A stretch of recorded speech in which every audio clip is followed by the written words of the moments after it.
In the coming days, I will ask the Common Council to consider a financial impact statement ordinance for every proposed ordinance that is presented to the city for a vote. The purpose of this simple ordinance is to better understand the cost, if any, of any potential ordinance. Local government exists to serve the people of Evansville, and in order to do so effectively, the residents of the city must have confidence and trust in the integrity of their government. Through our community concerns conversation discussing crime in our neighborhoods, residents are speaking up about the availability of jobs. As a result, we're working to strengthen our city by redefining our approach to economic development. Even with an historically low unemployment rate, our friends at Work One are still struggling to fill more than 4,000 jobs in Southwest Indiana. They're in manufacturing, healthcare, automotive. The availability of good-paying jobs and the need to fill those vacancies has led to a new partnership between the city and Work One. Starting March 6th and continuing each Friday, Work One Southwest Indiana job openings and hiring events will be posted in the Civic Center and profiled on Facebook and Twitter. These jobs will range from bank tellers to plant supervisors and managers, from radiologists and dental assistants to child care workers and clerical assistants. The jobs may be with private companies, with not-for-profit organizations, or with local government. What we're talking about here are the fastest growing, high-wage jobs of the future. And as they say, the future is now. One thing we've learned through our monthly traveling city hall meetings and the community conversations that began last summer, most people want to work. They want to work, and they want a job with a decent wage. So there are lots of good-paying jobs out there, and the people to work. The disconnect is that many of those workers lack the skills that employers demand today.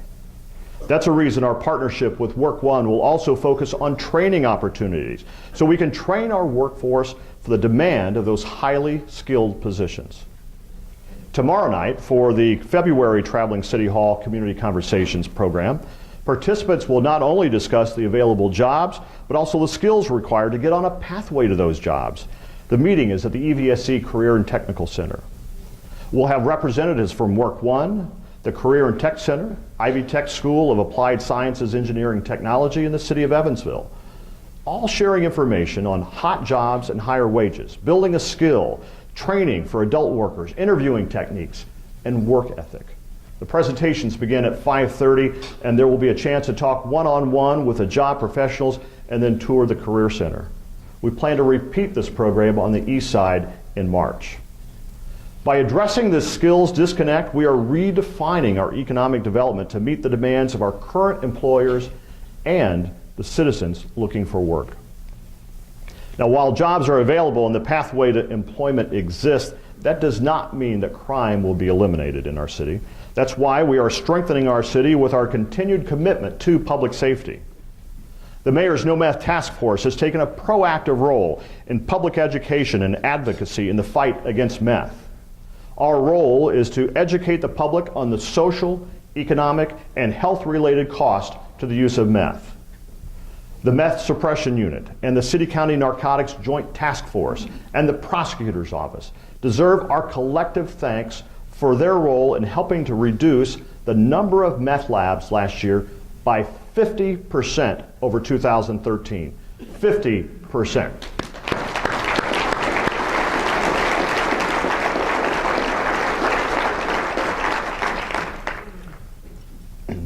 The decrease in meth labs is allowing police to also focus on traditional drug interdiction.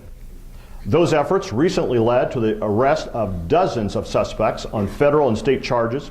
It also led to the seizure of more than 70 pounds of crystal meth and the apprehension of numerous firearms. The Evansville Police Department Gang Force has also been a crucial partner in efforts to strategically prevent acts of violence and to solve crimes involving illegal guns.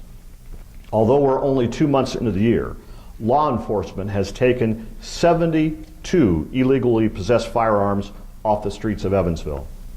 It's critical to provide the necessary resources to all of our public safety employees to ensure their safety and enable them to respond accordingly.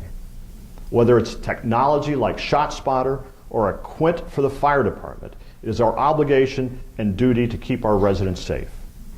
Let's face it, we expect 100% from our police officers and our firefighters 100% of the time, even though they're dealing with folks who are in extraordinarily stressful times. Let's continue to stand and be united with our public safety departments.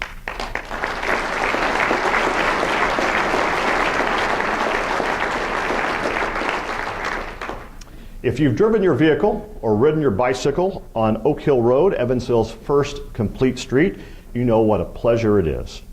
And we can't stop there. You have my pledge to continue strengthening our city by improving infrastructure. The full Cloverleaf interchange project at the Lloyd Expressway and US 41 is on schedule and expected to be open to traffic in September of this year.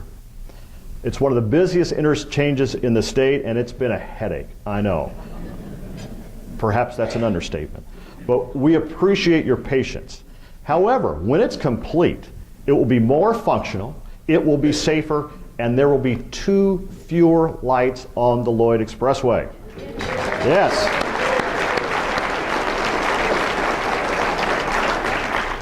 To the east of the interchange, 2 new pedestrian bridges will also be complete by this fall.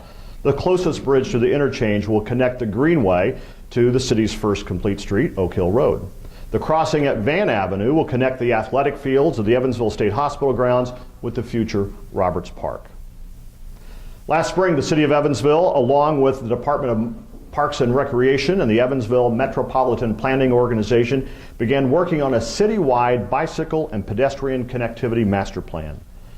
This plan will be completed in the next 2 months and will outline a long-term vision based on public feedback of how Evansville can become more bicycle and pedestrian friendly. The intent of the plan is to create connections through the city, connections between neighborhoods and parks, schools, shopping centers, and workplaces, to provide residents with active transportation options and to create a better quality of life. More than 1,000 citizens have participated in this planning process. We know that bicycle and pedestrian improvements have positively impacted community health, safety, and economic prosperity in cities all across the nation. This plan will provide a roadmap to Evansville to become a city where bicycling is a safe, comfortable, convenient travel option for users of all ages and abilities. One of those critical connections will encompass the Jacobsville area, specifically the North Main Street corridor. Several years ago, residents in Jacobsville, again located just north of the Lloyd, undertook an exercise of self-examination headed by Echo Housing. This process took years, many meetings, conversations, and planning, and just plain hard work. The result was a quality of life plan and 2 new groups, the Jacobsville Community Corporation, mainly for businesses, and Jacobsville Join In, mainly for residents. One of the big ideas they hatched was a complete renovation of the historic North Main Commercial District, featuring Evansville's first protected bike lanes, expanded sidewalks, new lighting, and a host of other features to help bring new life to this neighborhood.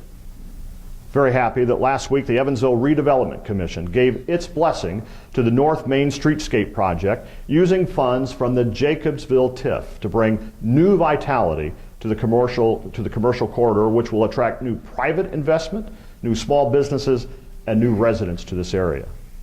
According to an economic impact study released just last week, it's evident that ongoing impacts will build upon one another, compounding gains and proliferating economic stimulus all along that retail, commercial, and residential corridor. The total economic impact by the end of a 6-year period will exceed $12 million. The Jacobsville Neighborhood Association is part of the larger United Neighborhoods of Evansville, comprised of over 40 neighborhoods throughout the city who serve as the eyes and ears for us. They share the pulse of the city and let us know where problems exist. UNO is a critical partner in our city's ongoing success. Clearing blight and revitalizing neighborhoods is fundamental to strengthening our city. Common complaints into City Hall include trash in alleyways, high weeds, rodents, and unsafe residential structures that have been abandoned. Code enforcement and the Building Commission work hard every day to address these very serious concerns. However, it comes at a price, as properties revolve on a seemingly endless cycle of tax sales and further abandonment. Since 2012, the city has razed 506 structures, cleared countless properties from trash, which equates to an annual savings to the city of about $743,000. In 2014, the city was fortunate to be a recipient of $2.3 million in funds through the state's Blight Elimination Program. And tonight, at the C.K. Newsom Center, a public hearing regarding the second round of the Blight Elimination Program will be underway. That program starts at 6 o'clock. Since June 1st, the Evansville Brownfields Corporation and the Department of Metropolitan Development have undertaken a concerted effort to revitalize the Haney's Corner Commercial District. The DMD has concentrated portions of our federal allocation of block grant monies into strategic investments in new and existing small businesses and in infrastructures for the area. Successful results to revitalize this important historic and economically challenged neighborhood are evident in many ways. An investment of roughly $450,000 of our HUD federal economic development dollars has resulted in $1.7 million in private investment in that area, including a new expanded Boca Lounge, 2 new restaurants, Sauced, and the soon-to-be Dapper Pig. A request for proposals will be issued shortly for a new mixed-use development there, where the former warehouse and drugstore building was recently demolished. In addition, 14 new apartments in the historic Maybell and Montrose building will bring new residents to this flourishing area. Infrastructure improvements include a much-needed 44-space public parking lot near the historic Alhambra Theater. That construction begins in April. Now, building on the success of Haney's Corner and the Blight Elimination Program, the city has engaged the services of the Center for Community Progress. This is the foremost not-for-profit authority in the country dedicated to rebuilding blighted neighborhoods. They begin their work in late March to help the city and neighborhoods outline a systematic approach to curtail property abandonment, vacancy, eliminate blighted structures in our neighborhoods, and encourage reinvestment. We anticipate this will be the springboard to full citywide land banking through the Evansville Brownfields Corporation, which has proven to be a very effective tool in our center city. All these efforts, initiatives, and strategic long-term investments are focused towards strengthening our city. But we get some help. Our strategic investment by the state, Interstate 69. Yes, the trip to Bloomington is a little faster. It will get faster later this year. The trip to Indianapolis will get better and better. At this time, I'd like to recognize my colleague from Henderson, Mayor Steve Austin. Steve, could you stand up and...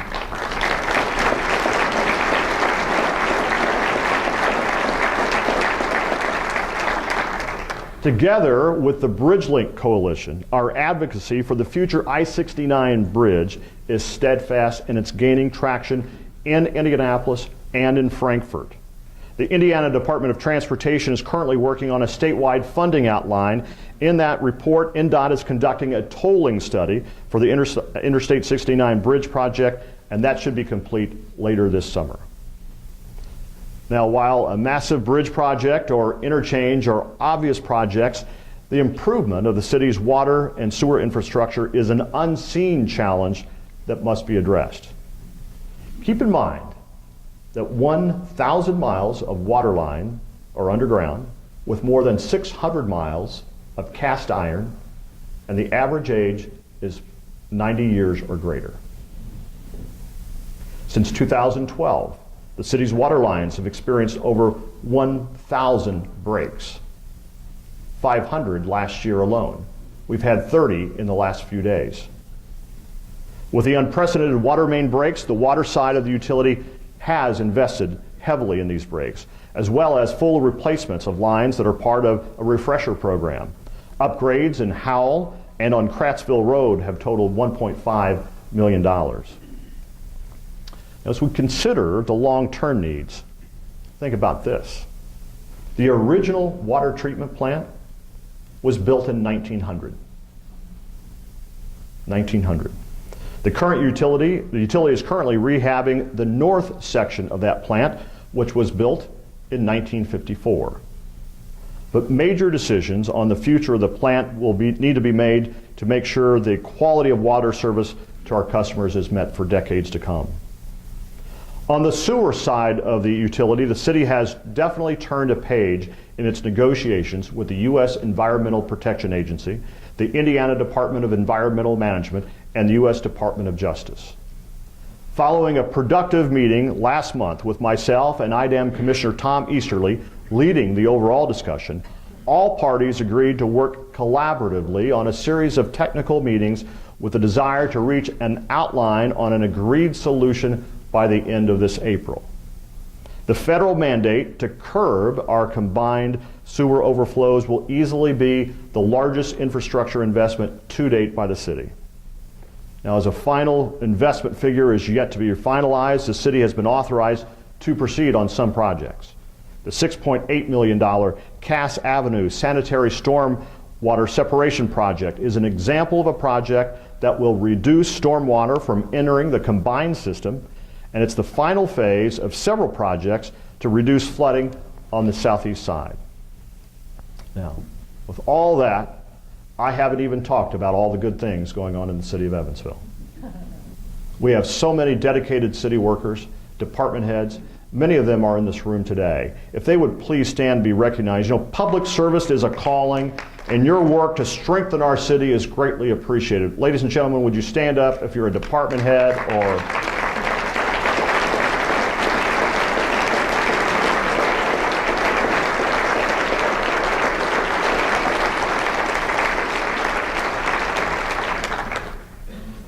In closing, rest assured that our administration comes to work every day with a positive attitude and a goal of finding solutions to help our city grow.